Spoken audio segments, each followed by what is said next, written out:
Welcome to Trending in Education. Mike Palmer here. I'm joined today by Josh Reibel, who is the CEO of Dreamscape Learn. We're going to be talking about a lot of the really interesting work that they're doing there with virtual reality and immersive media, really interesting space that we haven't gotten into much of late. Before we do any of that, Josh, welcome to Trending in Education. Oh, thanks, Mike, for having me. It's a pleasure to be here. It's great to have you. We always like to get started with your origin story, how you got to this point in your professional life. Can you catch us up on your professional backstory?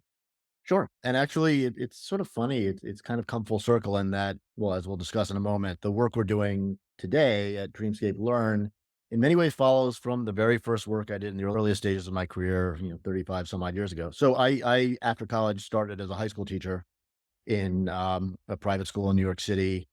And it happened to be a school that was very early out of the gates to start thinking about how what we then called new media might influence K-12 classroom teaching and learning, and had gotten some pretty generous funding from a guy associated with the school to build out some multimedia curriculum that was really, really interesting. The sort of the feature that sort of characterized a lot of it was putting in the hands of students a lot of the kinds of intellectual tools that ordinarily only scholars would have, and situating students as sort of simulated scholars doing scholarly work. Mm. And the sort of flagship program from that work, this was sort of in the late 80s, early 90s, so it was before the web, that got the most attention was a thing called Archeotype, which was a simulated archaeological dig that ended up replacing a traditional sixth grade text-based social studies and ancient Greece, ancient Rome. Yeah. Was this CD-ROM back in the day? It was little floppy disks Nice. on Mac 512s or Yeah. something about like that, and HyperCard and SuperCard. So the premise was, instead of learning ancient Greek history in the usual ways of, sort of lecture and reading a textbook and so on, the students would excavate a simulated site, which was created with a bunch of a pretty elaborate HyperCard stack. And their task for the semester was to figure out what this place was and how everything got where it got. And in the Hmm. course of doing that, as you'd expect, they ended up spending some amount of time in front of the computer excavating the artifacts. In the beginning, they loved doing that and you couldn't pull them away.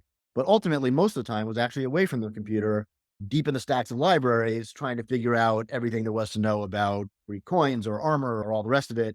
And what was fascinating was, people expected that, well, these kids are going to have a great time, but are they really going to learn the stuff? And of course, within, a quarter of the semester being done, the students knew more of the military history and social and political history of ancient Greece than students would ever learn in a traditional middle school curriculum, because it was in service of a mission that they were really excited about. Hmm. And get to when we start talking about Dreamscape, there's a real through line there to what we're doing with immersive media now. But Yeah. anyway, before we get to that, so then I taught for a few years, worked on that stuff that really got my attention about the ways that these emerging technologies could change education. That work had been a collaboration of the school and a little lab at Columbia University in New York. I ended up going up to Columbia to help run that lab and do graduate work. And then after that, a series of sort of for-profit entrepreneurial things in ed tech, some in K-12, some in career work, some in post-secondary, and now culminating, I hope, with Dreamscape Learn. Right. And then what is Dreamscape Learn? It was interesting doing a little bit of the recon in that it's almost a crossover from bigger entertainment media and then applying some of that capability to learning, which certainly sounds interesting. That's exactly right. So Dreamscape Learn is an immersive curriculum experience company. And what we mean by that is we're taking really three ingredients, these emerging immersive technologies, VR in particular, the sort of cinematic and storytelling techniques of Hollywood movie making. And I'll talk in a moment about where that comes from in our company, Yeah. and really well thought out advanced pedagogy, and putting those three pillars together to build a stable stool. And the movie making is really important, and not in an edutainment way at all. So the company, you're right, was spun out of an entertainment VR company that was originally founded by Walter Parks, who is a quite successful Hollywood screenwriter and producer and co-founder of DreamWorks Motion Pictures with Spielberg. He got interested in VR 7-ish years ago, after not having been very interested in it because he was introduced to a platform that came out of a medical technology lab in Geneva Hmm. that made VR much more interesting to him in ways that are relevant to the education side of this story, which were instead of being a sort of disembodied head tethered to hand controllers alone in a kind of not very realistic cartoon world, these folks had created some quite sophisticated ways to render multiple people as full body avatars in touch with all of their senses, not tethered to controllers, moving in real time with no latency or lag. Yeah. And when he got into some of those environments and felt like, wow, I really feel like I am here. This is a kind of authentic sense of presence that I haven't experienced in VR before. That got him thinking about the entertainment possibilities for the medium. And so Dreamscape Immersive, the preceding company, was founded, and they created maybe it's 6 or 7 location-based experiences. So this is not just in headset. You go to what we call a pod, which these things in the entertainment world were stood up in shopping centers, malls, as a great sort of family-friendly thing to do to get people out to the mall Yeah. when mall losing all their business to online shopping and sort of 15-minute experience where you get taken to some amazing place and experience. It's sort of like a Disney theme park thrill ride Yep. combined the best short story movie you've ever experienced, all kind of wrapped in one. And they're super fun, and you really do feel like, wow, I've never imagined that I could be transported like that before. And then the pandemic happened. And when the pandemic happened, nobody was going to the shopping centers to do Right. location things anymore, Yeah. which was obviously a crisis for Dreamscape Immersive. But fortunately, a few months before that, Michael Crow, president of Arizona State University, Yes. experienced one of the entertainment experiences. He was, I think, chair of the board of a company that was an investor in the entertainment business.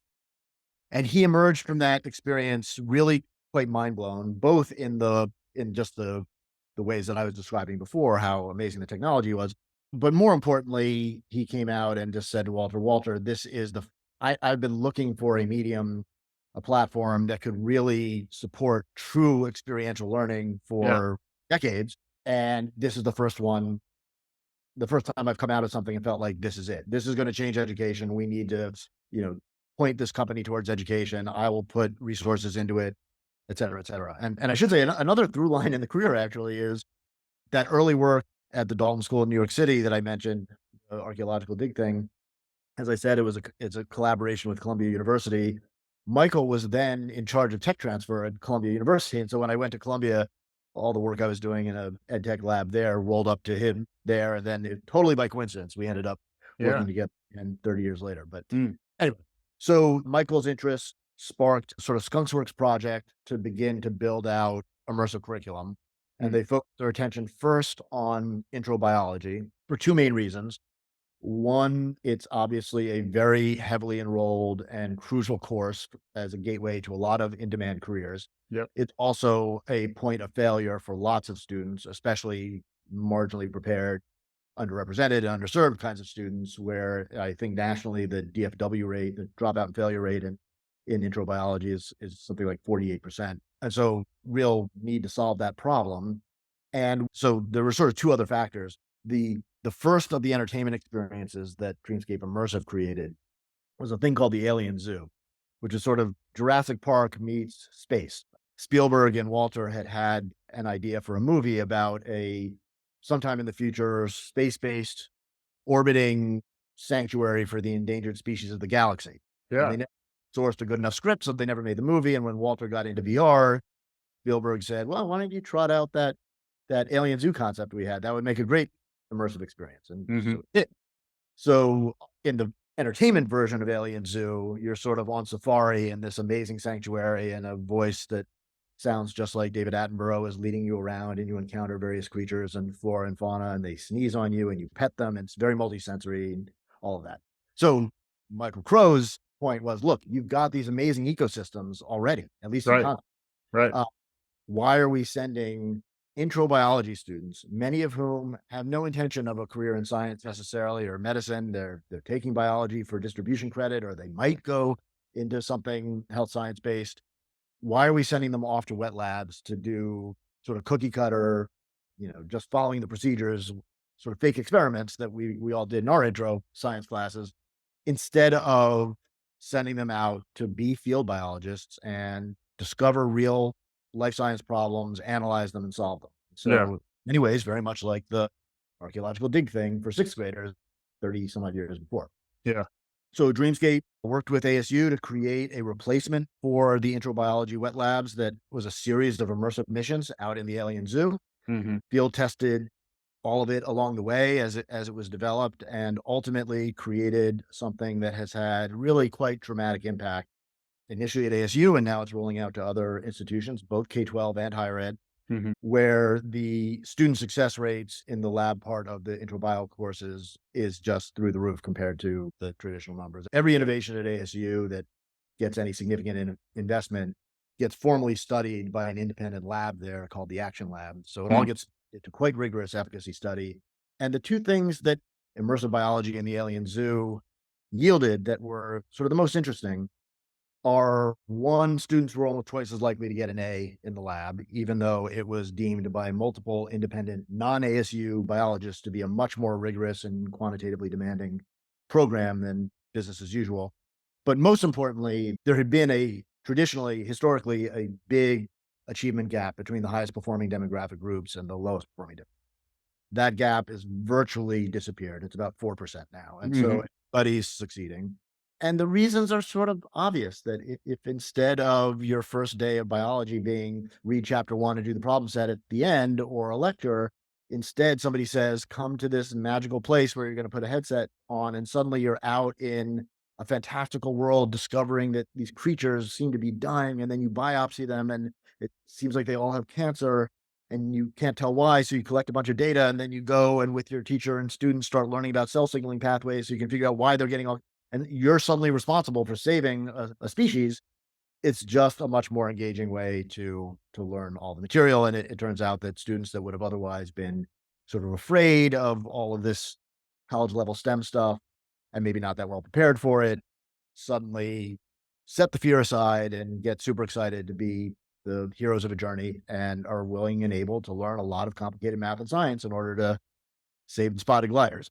Yeah. So that's one aspect of what we do, are these sort of replacements for the lab component of intro STEM courses. Got it. We've tuned that to college and we've tuned it to high school and actually to middle school as well.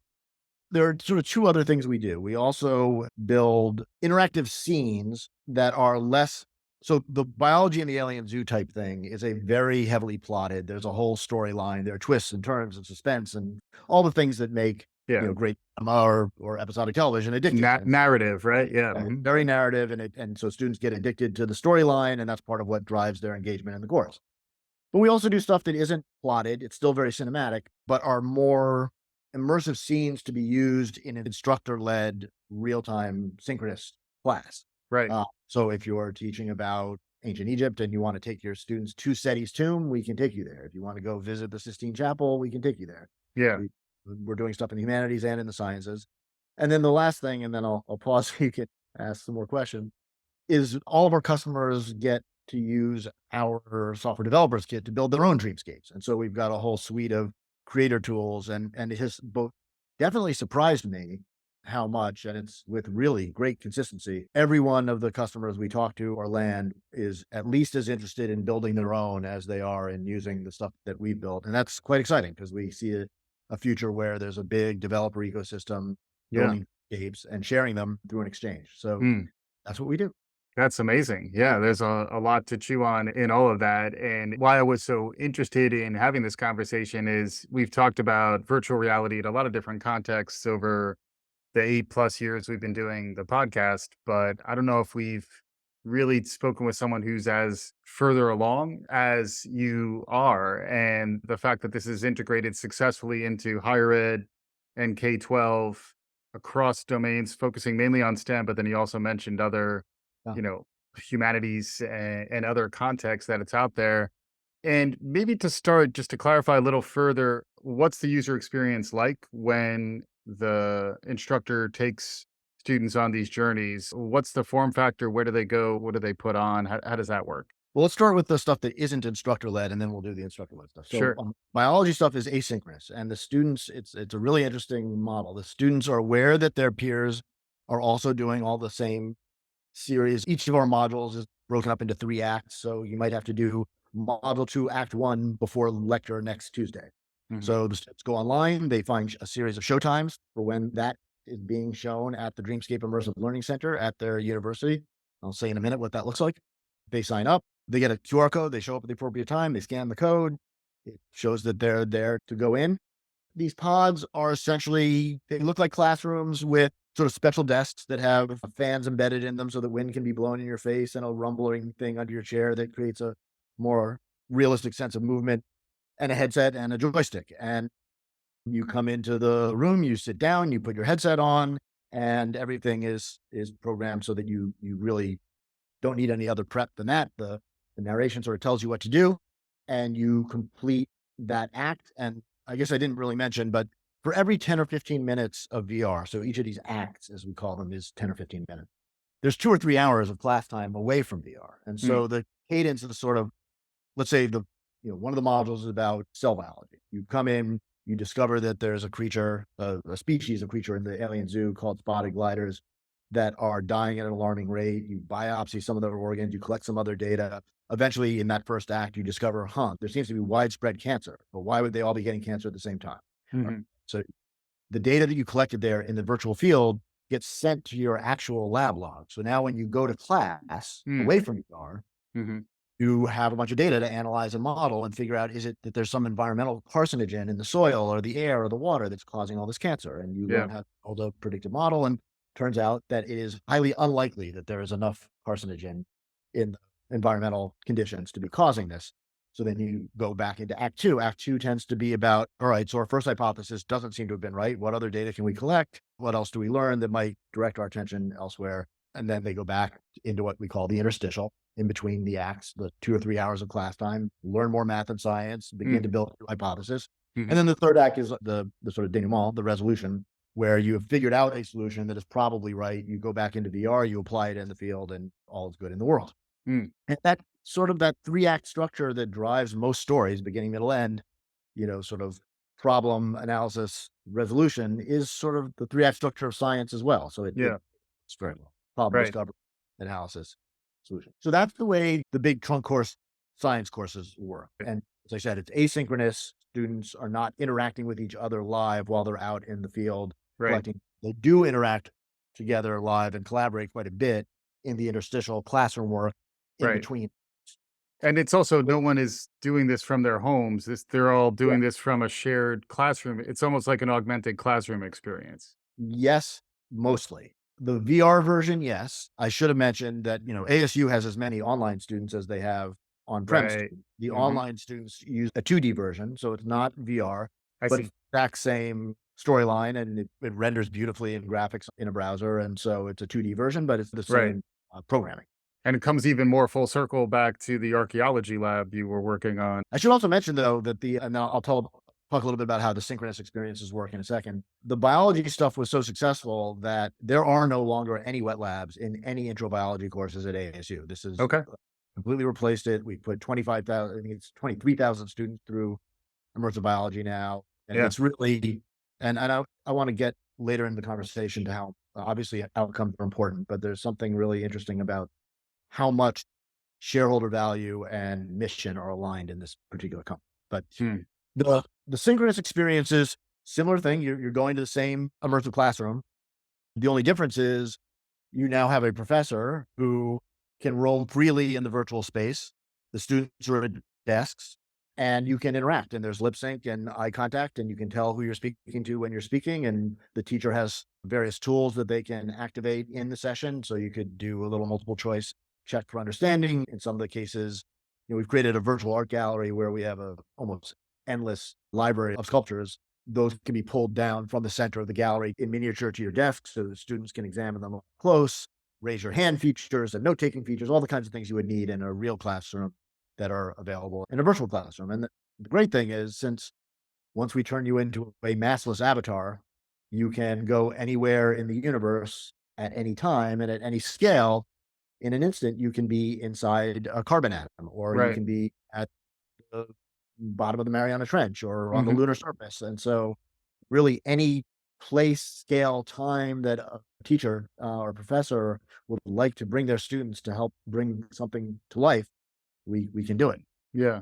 It's amazing to me the different contexts where, students can be doing this entirely on their own, but then the fact that they can do it in a social context, in a context with a live instructor, seems to unlock some additional potential for really breakthrough learning, personalization, some of the things that, we talk about in traditional classrooms. It does seem like the instructors are really empowered in a unique way for that synchronous experience. Can you talk a little more about what it's like and maybe some of the feedback you're getting from your instructors? It sounds Yeah, meaningfully different, just the fact that you're in this immersive experience with other people. 100%. And there are a few things that instructors are discovering as they explore the medium. One is the level of attention that they get from the students. When you are in VR, and I like to think in particular in our version of it, nobody checks a cell phone. Nobody is thinking about the bills that need to get paid or the Right. flight with made. It's like you have left the real world and you Hmm. are totally focused on this Right. incredible sensory experience. And for this generation of students, getting them to focus on anything for more than 3 minutes is half the challenge. And Right. so that's turning out to have really positive effect. The other thing is when you are rendered as an avatar, you choose your own avatar, or we will randomly assign you. You may appear in a totally different racial ethnic identity than you are in real life, or different body type or height. And when students are fully participating in a class, but sort of not as themselves, we're finding that it's very liberating for a lot of students who are otherwise much more self-conscious about what they say or do. Hmm. And they feel free to make mistakes and to try and to speak out. And because it's sort of them, but it's sort of not really them. And Right. it changes the social pressures and dynamics in the classroom. I'll also say you're totally right that the social aspect of all of it is important. So much so that even the asynchronous experiences, so like biology, Yeah. you are surrounded by non-playing characters. So even though you're not actually interacting with your peers, there are always what appear to be other students or explorers around with you. And so you do still feel part of a team. And almost everything we do launches from some kind of a construct where there's a conceit that you're part of a team. So for instance, there's a bunch of work we're doing in sustainability and climate science where you start in this sort of amazing observatory that we built that where you're told that you're part of a thing called the ITE, the Institute for Telepresent Exploration, and it is your purpose in life. You're going to be summoned to different parts of the planet to solve climate crises that are local to that place related to climate change. And those meta narratives are important. They sometimes may feel sort of goofy, but it's all part of that suspension of disbelief that's really the power of this medium that Yeah. will really put aside all of their fears, their uncertainties about their own abilities, the fact that they think the other kid is smarter. They just believe. Yeah. And I think a lot of us who have been working in education, innovation, and reform for a long time have spent a lot of time working on micro level pedagogical problems about should we teach decimals before fractions and fractions before percents or this or that, and haven't necessarily taken a step back and said, wait, we need to solve the engagement problem. Hmm. The students care. And once they believe that what they're about to do matters and is going to be thrilling, they will do a lot more work than they would otherwise. And maybe it matters less exactly what pedagogical method we use for this for delivery of this or that content than figuring out how to get their attention in the first place. Yeah. And we all know that all of us, wherever we are at every age and stage and background, teach ourselves lots of complicated things when we really want to learn them and are incredibly persistent with those things. Some of them good for us, some of them not. And I think the major innovation here is figuring out how to make really deep academic content something that lots of students with varied backgrounds are just leaning into because it's being contextualized differently and is exciting. Yeah, I am struck by the 3-act structure you were talking about, where it's integrated into a larger context, but then there's something very special and uniquely immersive about those acts. It's futuristic and also perhaps, a little sci-fi influenced, but I Mhm, also imagine it helps them envision who they might be and what a professional life could be with mhm, this context, which is another theme that comes up a lot on this show is the future of work and how much it's changing. mhm, And in many ways, the ways in which we deliver our curriculum, is 150 years old now, like in a lot of contexts where mm. like we haven't really leveraged some of this stuff. Can you talk a little bit about what's involved in making this stuff? Because it does seem like, you're talking about some heavy hitters from Hollywood. It does seem like there's some serious build baked Yeah. into the experiences. Yeah, well, so what I would say is things like Biology and the Alien Zoo that are heavily plotted and 200 minutes of VR, and no question, that takes a real creative team that knows how to do all that stuff that few of us in education know how to do, and it's kind of a fascinating process that is, it's turning pages in a story development room where you've got creatives, academics, and then some folks, usually ASU is partnering with us on a lot of this, where you've got people that have worked on it enough with us that they're sort of part creative, part the bridge to the subject matter experts. Yep. And we do table reads and, plots get thrown out and characters get redeveloped and all that kind of stuff. And a lot of the most interesting, most challenging stuff is when you think you've got a good storyline that can drive the curriculum, and then you stop and say, okay, but what do we shoot? Mm, And the what do we shoot question in cinema and TV is very well understood. There's a frame. That's right. You're worried about what's in the frame. There's no frame in VR.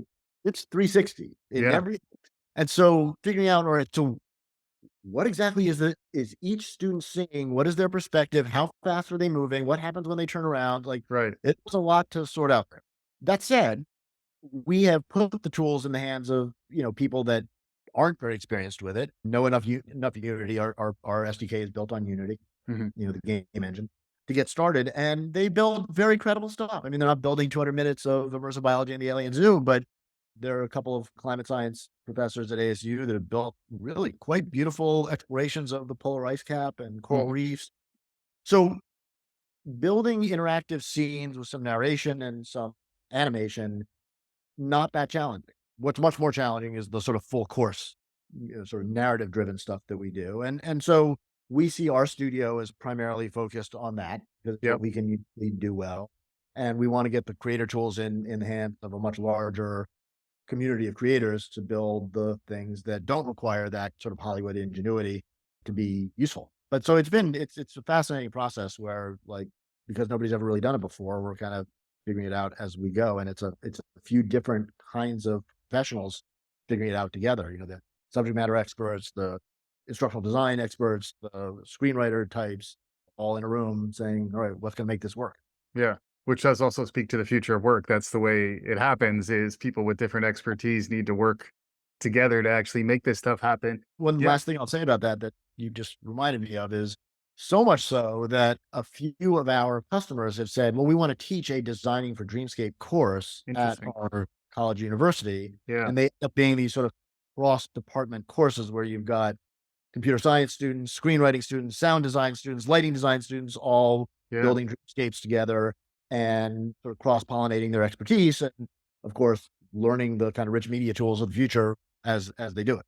Yeah, that's great. Because the thing that strikes me here is that you've also addressed some of the scale question, which is always what I run up against when talking to folks in the VR space in the Mm, immersive media is like, yeah, it's great, but how do we actually reach scale? And at least with ASU, it sounds like there's meaningful scale in terms of what you're doing there. And then, as a CEO, I imagine the future and scaling this stuff is something that's certainly on your mind.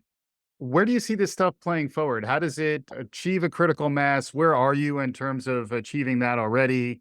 sure. And what might the impact be to the future of learning? Yeah, so we're sort of on a path to increasingly scalable modality. And what I mean by that is everything I described earlier, as I said, takes place in an on campus facility, a Dreamscape Immersive Learning Center with these pod classrooms.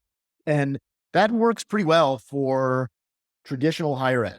Traditional higher ed, they build facilities for a living and they have lots of ones that are very expensive to maintain that they'd like to replace. So, for Hmm. instance, when they learn that, oh, wait a minute, if we adopt Dreamscape learns biology and chemistry stuff, we don't need to support wet labs for all those intro students. We can just have a smaller lab footprint for the advanced students, that means that's millions of dollars saved. I'm not having to restock those things with toxic chemicals every year.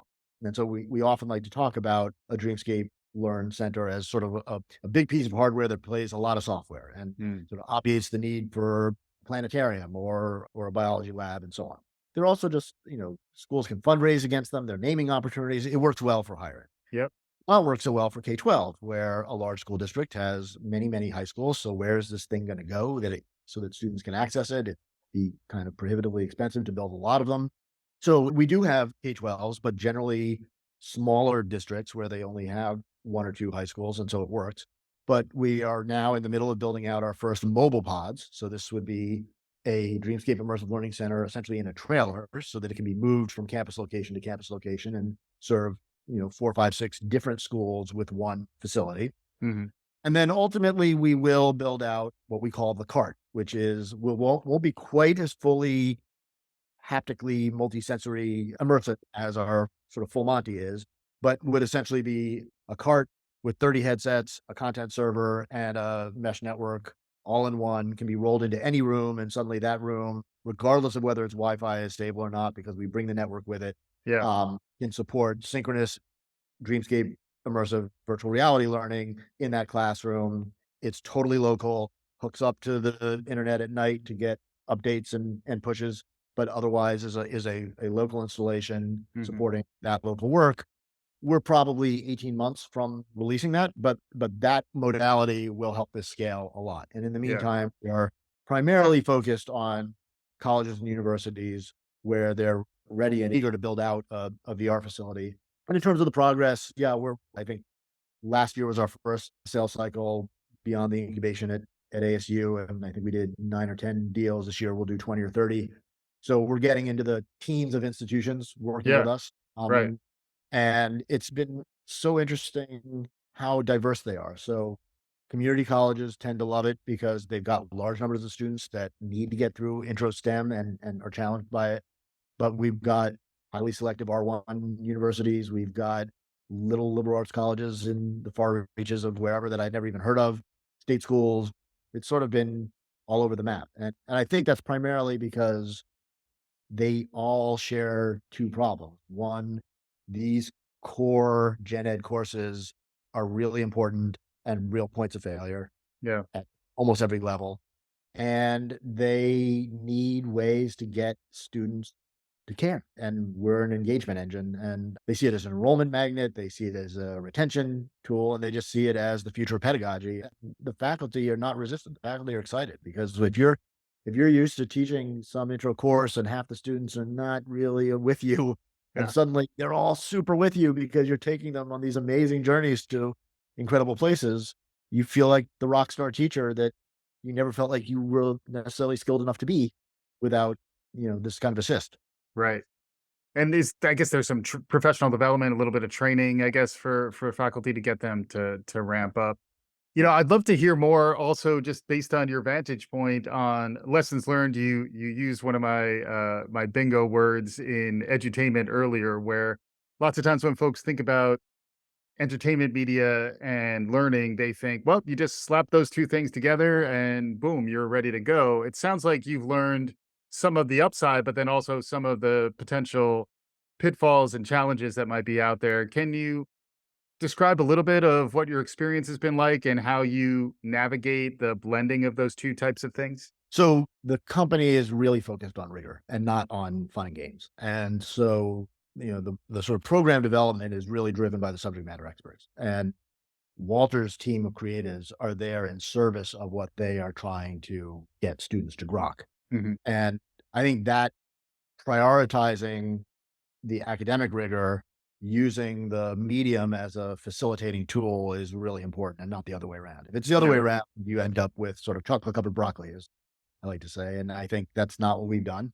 I think the fact that it was incubated at ASU, where there's such an appetite for innovation and so many faculty know that part of what you're there to do is Mhm. to lean into new possibilities has been immensely helpful. And then the action lab that I mentioned before that studies all this really keeps us honest. Like Yeah.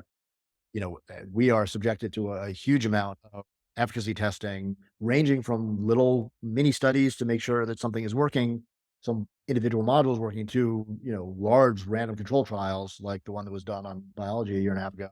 And they're so far, most of it has been quite positive, but there's no question there have been times where, ooh, that students aren't getting that, or other things that, aren't that surprising, but kept us honest. Like students complaining that the first set of avatars we created were all very fit. And seriously, why aren't there a diversity of body types here? And that really Mhm. affects me. And I don't, and like that might seem minor, but if 5, 7, 10% of students have that reaction, you lose them before you've had a chance to get them. And Right. those things matter. So I think we've been pretty diligent about working iteratively and being honest with ourselves about what's working, what's not working. You know, we really want to present the company and its work in a way that reflects that commitment to academic rigor, and it isn't really about Hollywood. We're using what Hollywood has learned over decades about how to keep people's attention, Yeah. and you underscored the 3-act structure. I think just having multiple acts where somebody knows, okay, so there's a thing that's going to happen next, and I don't know what it is, and somebody does know what it is. That makes me interested in what happens next. Yes. And episodic stuff, there's a reason we're all addicted to Netflix, right? Right. And so there's certainly ways in which the structures of entertainment media help us think about how we could restructure curriculum. Right. But fundamentally, as I said, it's 10 or 15 minutes in VR, 2 to 3 hours in class. Right. And so, like, if that 2 to 3 hours isn't working, it kinda doesn't matter what's happening in VR. So we know we're getting it right when there was a moment when that RCT, that random control study trial, was being done on bio, where the sort of ethnographic part of the research that was sitting in on those 2 to 3 hour lab sessions and recording what was going on were really struck by the fact that when they were in the ones for business as usual, the traditional wet labs, the students would kind of try to get through the procedure as fast as they could, and they were mostly out the door by the end of the first hour. And in the Dreamscape ones, they were staying past the 3 hours, and they didn't wanna leave. Mhm. And part of it was because they were pretty sure they had gotten things right, but they knew there was more to the story coming, and they kinda wanted to get ahead. And, Yeah.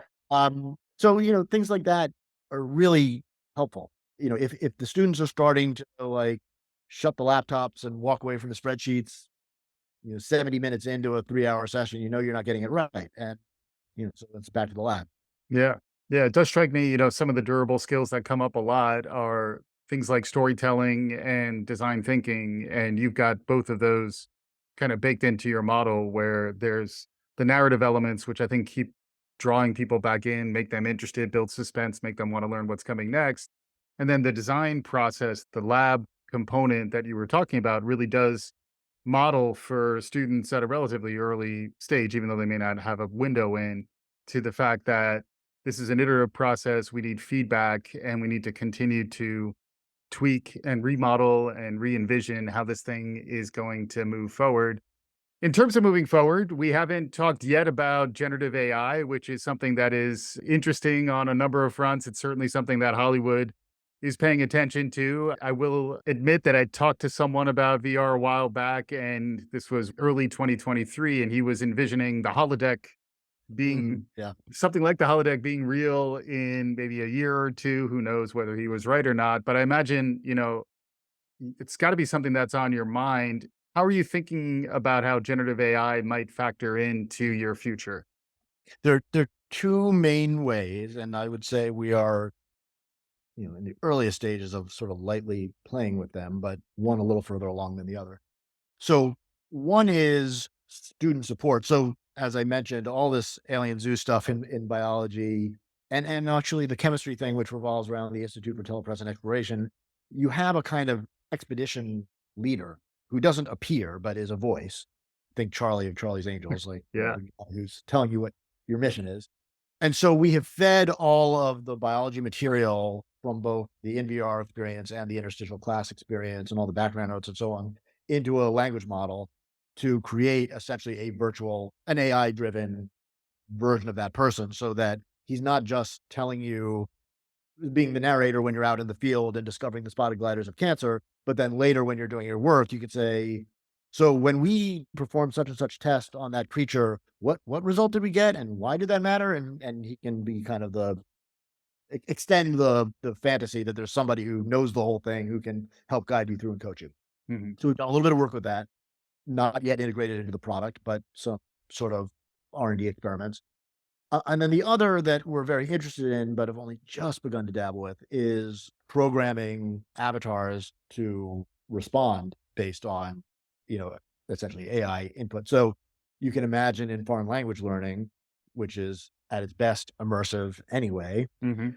Imagine if the old language lab that we all went to in college instead could be, no, you're studying Spanish. So one week we drop you into a cafe in Madrid and you have to order your cafe con leche and your lunch and kind of navigate that conversation with the server. Mhm. And if successfully you move on, and if you sort of stumble and the whole thing's captured so the teacher can see it later, then the next week, you're in the airport and your flight gets canceled and you have to figure out how to book a hotel room and take a taxi to the hotel and rebook your flight. And so that stuff will work if the interlocutors, these avatars you interact with, feel real enough. And the feeling real is in part the speech to text to speech being fast enough that there's not latency. But Mhm. there's also the challenge of all of their movement and gesticulation and so on has to reflect what they're saying. Like, Right. and so it just looks like Yeah, if nonverbals.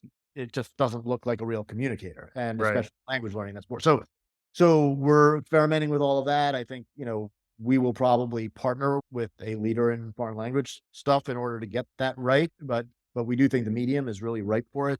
I'd say those are the 2 main ways. The third that everybody tends to ask about, I think is a little further off maybe than would be ideal, which is, obviously AI has gotten quite good at generating 2D content, Yep.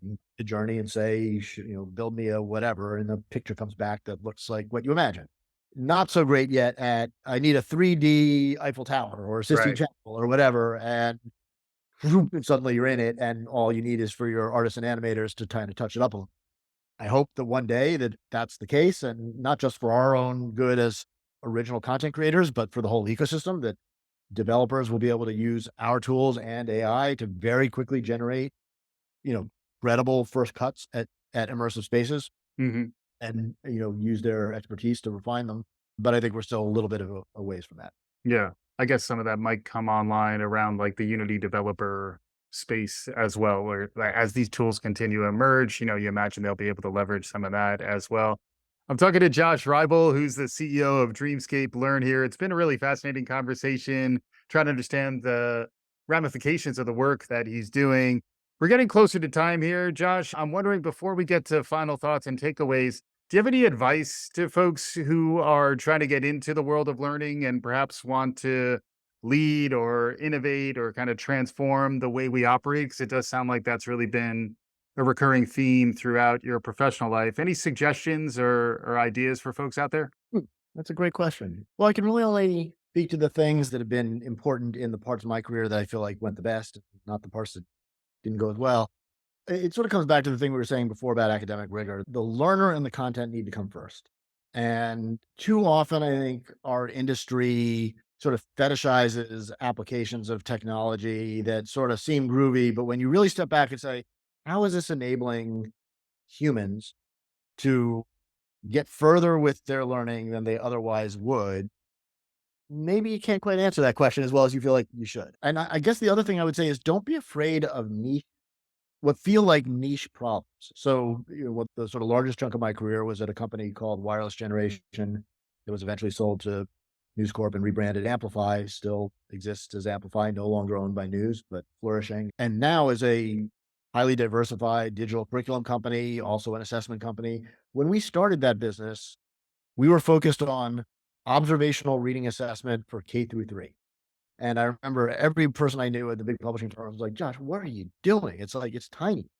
But it often turns out that there's a problem we're solving in some narrow area that has much broader application. And of course, in that case, it was, can you figure out how to use digital tools to make the workflow in actual classrooms easier and more seamless for teachers? And in the course of that, throw off data that's highly useful for analyzing student progress and figuring out when and how to remediate. Mhm. Well, that's a fundamental education problem everywhere. It's just Yeah. we started with a particular use case. The reason I say that is I do think that there is a kind of breathlessness sometimes in our industry about solving massive problems and taking on really big scope.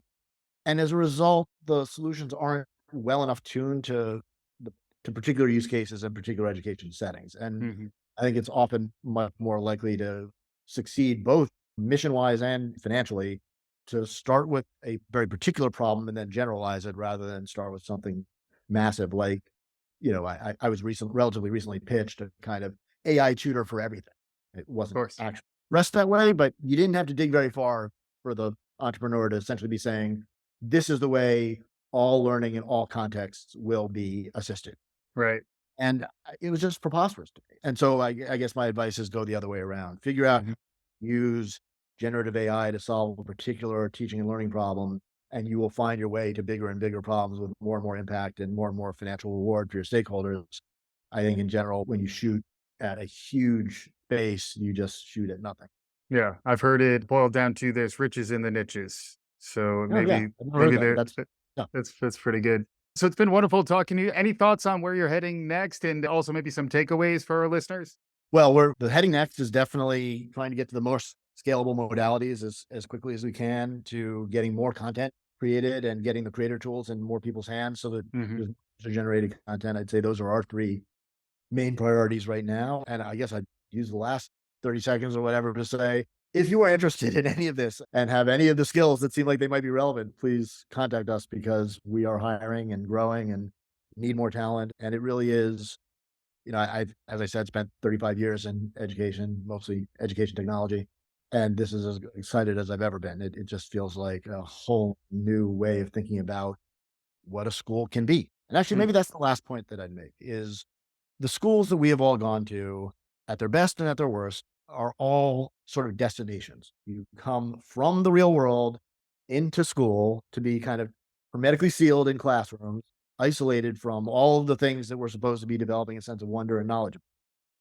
In some ways, the root power of this medium is the flipping of that and turning schools into departure hubs where, Mm. yes, you come to convene, but from there you can journey anywhere that we can imagine we might want to take you to experience anything, any place, any scale, anytime. And I just think that opens the door to what a campus can become in ways that like there have been lots of very impactful education technologies, but this one has a kind of a real special set of possibilities around fundamentally altering what the school experience is. That is part of why, as you can tell, I'm super excited about it and want to pull more people into it. Amazing stuff here with Josh Reibel, the CEO of Dreamscape Learn. Thank you so much for joining me on today's show, Thanks for Josh. having me. It was a real pleasure. And for our listeners, if you like what you heard, please subscribe, tell your friends, do all the good things. We'll be back again soon. This is Trending in Education.